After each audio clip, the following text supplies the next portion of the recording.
কক্সবাজারবাসী আমাদের জনতা জনাব সালাউদ্দিন আহমেদ সাবেক প্রতিমন্ত্রী ছিলেন, যোগাযোগ প্রতিমন্ত্রী ছিলেন এবং পূর্ণাঙ্গ মন্ত্রী হয়েছেন, আমাদের স্বরাষ্ট্রমন্ত্রী হয়েছেন। সারা বাংলাদেশে আইনশৃঙ্খলা বাহিনীর যে অবনতি আছেন, আমি মনে করি সালাউদ্দিন আহমেদের মাধ্যমে সারা বাংলাদেশের আইনশৃঙ্খলা বাহিনী খুব সুন্দরভাবে ঢেলে সাজাবে এবং আমরা কক্সবাজারবাসী ধন্য ওনার মতো একজন নেতা পেয়ে। ওনাকে মন্ত্রী, গুরুত্বপূর্ণ একটি মন্ত্রণালয়ের মন্ত্রী হিসাবে পেয়ে আমরা কক্সবাজারবাসী ধন্য। উনি এর আগেও মন্ত্রী ছিল, তখন ছিল প্রতিমন্ত্রী। এবার উনি গুরুত্বপূর্ণ একটি পদ, স্বরাষ্ট্র মন্ত্রণালয়ের মতো পদে উনি পূর্ণমন্ত্রী হিসাবে দায়িত্ব পেয়েছে। এই জন্য আমরা কক্সবাজারবাসী আসলে গর্বিত।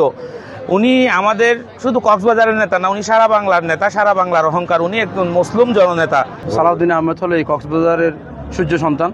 আমাদের আস্থা, আমাদের বিশ্বাস, আমাদের সাহস, আমাদের আত্মপ্রত্যয়, আমাদের সাহসের ঠিকানা। জাতীয়তাবাদের এই অঞ্চলের একজন প্রবাদ পুরুষ হলো জনাব সালাউদ্দিন আহমেদ। ওনাকে আজকে গণপ্রজাতন্ত্রী বাংলাদেশ সরকারের একজন মাননীয় স্বরাষ্ট্রমন্ত্রী করাই আমরা কক্সবাজারবাসী হিসেবে গর্ববোধ করছি।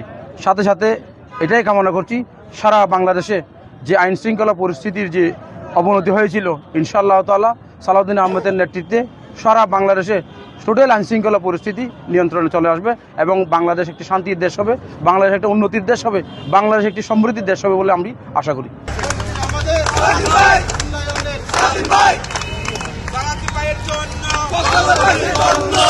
ইলেকট্রা এয়ার কন্ডিশনার কম বিদ্যুৎ খরচে দেবে অধিক শীতলতা আর সেভিংসও হয়ে যাবে তাই।